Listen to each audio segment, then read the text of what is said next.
Hello everyone, welcome back to my channel Shreya's Lifestyle Nursing. আশা করি তোমরা সবাই কিন্তু ভালো আছো। তো তোমাদের জন্য কিন্তু আবারও আজকে একটি ইনফরমেটিভ ভিডিও নিয়ে চলে এসেছি।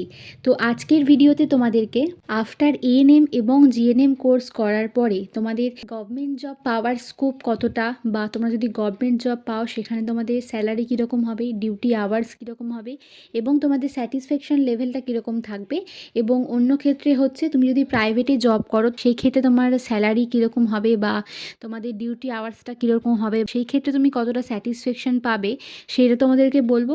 আর কোর্স করার পরে আফটার এএনএম বলো বা জেএনএম কোর্স করার পরে প্রাইভেটে তোমাদের জব পাওয়ার স্কোপ কতটা থাকবে সেটা নিয়েও কিন্তু আজকের ভিডিওতে আলোচনা করব। আশা করি ভিডিওটা তোমাদের অনেকটা হেল্প করবে, তাই ভিডিওটা কিন্তু স্কিপ না করে পুরোটা দেখবে তোমরা। তো চলো শুরু করি।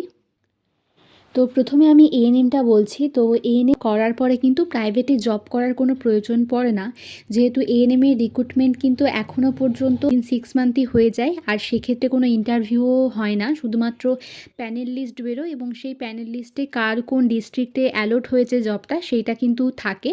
তো সেই ক্ষেত্রে এএনএমদের কিন্তু প্রাইভেটে জব করার খুব একটা প্রয়োজন পড়ে না। আর যেহেতু এএনএমদের ইন্টারভিউ হয় না, সেই ক্ষেত্রে এক্সপিরিয়েন্স গেইন করারও কোনো প্রয়োজন হয় না। এএনএমদের কিন্তু আফটার কোর্স উইদিন 6 মান্থই কিন্তু গভর্নমেন্ট জবটা হয়ে যায়, তাই সেই ক্ষেত্রে তাদের প্রাইভেটে জব করার কিন্তু কোনো প্রয়োজন পড়ে না। আর একটা কথা বলি, অনেকেই তোমরা এটা জানো না হয়তো, যে এএনএম করার পরও কিন্তু কিছু কন্ট্রাকচুয়াল জব কিন্তু রয়েছে যেগুলো কিন্তু এএনএমরা করতে পারে।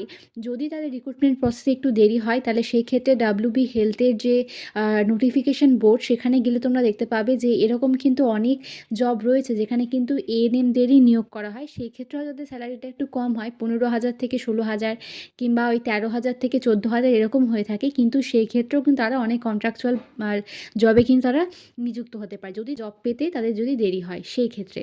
তো যাই হোক, এএনএমদের নিয়ে তো বলেই দিলাম যে তাদের ক্ষেত্রে প্রাইভেটে জব করার খুব একটা প্রয়োজন কিন্তু পড়ে না। এবার বলবো জিএনএমদের ক্ষেত্রে। তো আফটার জিএনএম কোর্স করার পরে প্রথমে আগে বলি তোমাদেরকে যে গভর্নমেন্টে তোমাদের জব পাওয়ার স্কোপ কতটা, বা সেক্ষেত্রে তোমাদের স্যালারি কীরকম হবে বা স্যাটিসফ্যাকশন লেভেল কীরকম থাকবে আর ডিউটি আওয়ার্স আর কীরকম হবে। তো দেখো, আফটার জিএনএম কোর্স করার পরে 2022 সাল পর্যন্ত কিন্তু মোটামুটি জব হয়েছে, মানে কোর্স হয়ে যাওয়ার 1 বছরের মধ্যেই ধরো তোমার কিন্তু জবটা হয়ে যেত, পার্মানেন্ট জব হয়ে যেত, গভর্নমেন্ট স্টাফ নার্সের কিন্তু জবটা হয়ে যেত। কিন্তু বর্তমান পরিস্থিতি তোমরা জানো, আমি আগেও অনেক ভিডিওতে বলেছি, যেহেতু রিক্রুটমেন্ট প্রসেস ছাড়ছে না প্রায় 2022 থেকে যেহেতু বন্ধ রিক্রুটমেন্ট প্রসেস, তাই সেই ক্ষেত্রে কিন্তু গভর্নমেন্ট জব পাওয়ার স্কোপ এখন মানে কি বলবো অনেকটাই কম। এবং জবটা যদি হয়ও, মানে রিক্রুটমেন্ট প্রসেস যদি ছাড়েও তাহলেও সেক্ষেত্রে কতজন জব পাবে সেটাও কিন্তু বলা যাচ্ছে না। তাই সেই ক্ষেত্রে দেখতে গেলে কিন্তু স্কোপটা এখন অনেকটাই কম গভর্নমেন্ট জবের আফটার জিএনএম কোর্স। তো বললাম স্কোপ, এবার তোমাদেরকে বলি যে ডিউটি আওয়ার্সটা কীরকম হবে। ডিউটি আওয়ার্স তোমরা জানো, তুমি যদি হচ্ছে স্টাফ নার্স গ্রেড 2তে হচ্ছে জয়েন করো as a staff nurse in hospital, তাহলে সেক্ষেত্রে তোমাকে কিন্তু 3টে শিফটিং, মর্নিং ইভিনিং নাইট, এই 3টে শিফটিংয়ে কিন্তু ডিউটি করতে হবে। আশা করি বুঝতেই পারছো। আর তোমরা যদি স্টাফ নার্সের এই জবটা পাও হসপিটালে, মানে স্টাফ নার্স গ্রেড 2 জবটা তোমরা যদি পাও, তাহলে সেক্ষেত্রে তোমাদের স্যালারি কিন্তু হবে মোটামুটি ধরে রাখো 35,000। এটাই কিন্তু স্টার্টিং স্যালারি, 35,000 থেকে কিন্তু তোমাদের স্টার্টিং স্যালারি কিন্তু শুরু হবে। আর স্যাটিসফ্যাকশান তো অবশ্যই আসবে, কারণ গভর্নমেন্টে জব করা, এবং সেক্ষেত্রে তোমার একটা কি বলবো, সেক্ষেত্রে তুমি যখন একটা ভালো সেট আপে কাজ করবে সেক্ষেত্রে তুমি একটা ভালো স্যাটিসফ্যাকশানও পাবে। তাহলে আশা করি যে আফটার জিএনএম কোর্সের গভর্নমেন্টের ক্ষেত্রে কীরকম স্কোপ বা স্যালারি বা ডিউটি আওয়ার্স তোমাদেরকে বললাম। এবার বলি আফটার জিএনএম কোর্স প্রাইভেটে তোমাদের কীরকম কী স্কোপ রয়েছে। তো দেখো, প্রাইভেটে তোমরা যদি বলো যে প্রাইভেটে তো আমি ঢুকতেই পারি অনায়াসে, যেহেতু প্রাইভেট প্রচুর নার্সিংহোম রয়েছে। তো আগে কিন্তু ছিল, যেহেতু ব্যাচের পর ব্যাচ ক্লিয়ার হয়ে যেত প্রতি বছর একটা করে, তাই সেই ক্ষেত্রে নার্সিংহোমগুলোতেও কিন্তু স্টাফ নার্স লাগতো, ফলে কিন্তু নার্সিংহোমেও কিন্তু প্রচুর প্রচুর ভ্যাকেন্সি থাকতো। জিএনএম পাস করে আসার পরে অনায়াসে কিন্তু তুমি কোনো নার্সিংহোমে কিন্তু ঢুকে যেতে পারতে। কিন্তু যেহেতু বছরের পর বছর রিক্রুটমেন্ট বন্ধ, তারপরে রয়েছে প্রাইভেট স্টুডেন্ট, মানে প্রাইভেট নার্সিং ট্রেনিং স্কুল থেকে পাশ করে আসা স্টুডেন্ট, এবং রয়েছে আউটসাইড বোর্ড। তো এত স্টুডেন্টের জন্য কিন্তু প্রাইভেটে এখন জব পাওয়াটাও কিন্তু অনেকটা দুষ্কর হয়ে দাঁড়িয়েছে। তাই যারা ভাবছো যে আমি বেরিয়ে কোনো একটা ভালো প্রাইভেটে ঢুকে যাবো এবং ভালো স্যালারি পাবো, সেটা কিন্তু একদমই হয় না। প্রাইভেটে কিন্তু এখন জব পাওয়াটা অনেকটা কিন্তু দুষ্কর হয়ে দাঁড়িয়েছে। আর সেক্ষেত্রে বলি যে তুমি যদি প্রাইভেটে জব করো তাহলে সেক্ষেত্রে তোমার ডিউটি আওয়ার্সটা কীরকম হবে। তো সব নার্সিং হোম কিন্তু এক হয় না, কোনো কোনো নার্সিং হোমে 3টে শিফটিংই ডিউটি থাকে, মর্নিং ইভিনিং নাইট। আর কোনো কোনো নার্সিং হোমে কিন্তু বললাম, আমি আগেও বলেছি 12 ঘন্টাও ডিউটিও থাকে, 8 ঘন্টাও ডিউটি থাকে, ইভিনিং শিফটটা থাকেই না, মর্নিং এবং নাইট শিফট থাকে। এটা নার্সিং হোমের ওপর ডিপেন্ড করে।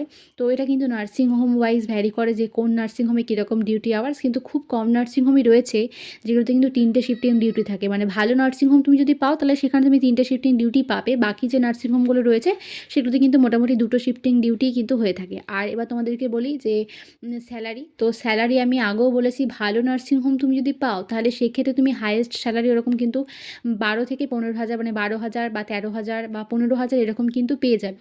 আর তার থেকে যদি কেউ বেশি পাও সেটা তো অবশ্যই ভালো, কিন্তু এরকমই কিন্তু স্যালারি হয়ে থাকে ভালো নার্সিং হোমের ক্ষেত্রে। এরকম ধরো খুব বড় যে নার্সিং হোম সেটাও না, বা খুব যে ছোট নার্সিং হোম সেটাও না, তো মাঝামাঝি এরকম মোটামুটি চলছে এরকম ধরো নার্সিং হোমে তুমি যদি চান্স পাও তো সেই ক্ষেত্রে কিন্তু তুমি স্যালারি মোটামুটি ধরো ওই 8-9 এরকম স্যালারি কিন্তু পেয়ে যাবে। তার থেকে যদি একদমই বলো যে নিম্নমানের যে নার্সিং হোমগুলো রয়েছে সেক্ষেত্রে তোমার স্যালারি তোমাকে দেবে হচ্ছে তোমার আর 6,000 কি 5,000 কি 4,000 এরকমও কিন্তু নার্সিং হোম রয়েছে। তো আশা করি বুঝতেই পারছো। আর নার্সিং হোম নিয়ে ডিটেলসে আমি একটা ভিডিও করেছি যে কীরকম কী হয় সেখানে, তো আমি ডেসক্রিপশন বক্সে লিঙ্কটা দিয়ে দেবো, তোমরা সেই ভিডিওটা দেখে নেবে। আর যদি বলি যে স্যাটিসফ্যাকশান, তো দেখো গভর্নমেন্টে জব করে তুমি যে স্যাটিসফ্যাকশানটা পাবে তুমি প্রাইভেটে জব করে কোনোদিনই সেই স্যাটিসফ্যাকশানটা পাবে না।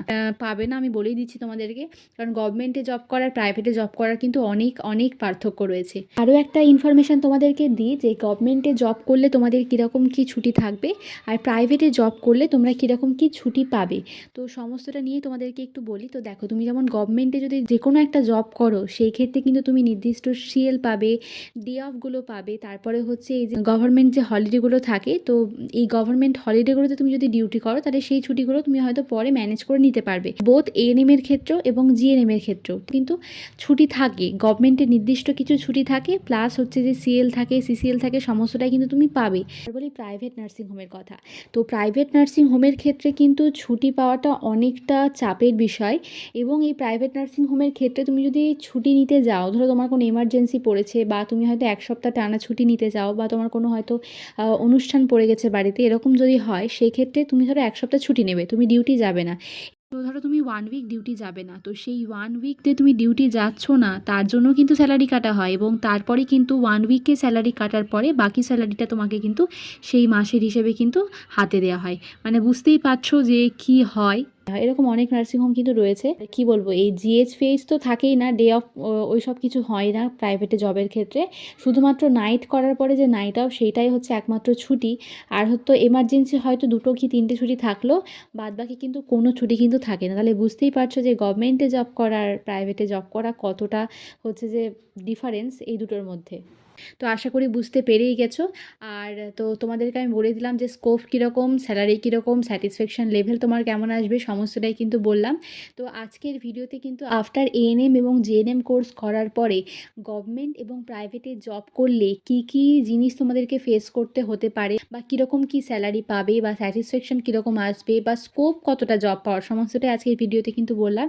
এবং আশা করি ভিডিওটা কিন্তু তোমাদের অনেকটাই কিন্তু হেল্প করবে। তো যদি ভিডিওটা ভালো লেগে থাকে অবশ্যই তোমার বন্ধু বান্ধবীদের মধ্যে প্রচুর প্রচুর শেয়ার করে দিও। আর তুমি নেক্সট কোন টপিকে ভিডিও চাও আমাকে কিন্তু কমেন্ট করে অবশ্যই জানিও, আমি চেষ্টা করব সেই টপিকের ভিডিও বানানো তোমাদের জন্য। আর যারা আমার চ্যানেল নতুন এখনও সাবস্ক্রাইব করনি, সাবস্ক্রাইব করে আমার চ্যানেলের পাশে থেকো। খুব শীঘ্রই দেখা হচ্ছে তোমাদের সাথে পরের কোনো ভিডিওতে। সবাই খুব ভালো থেকো, সুস্থ থেকো।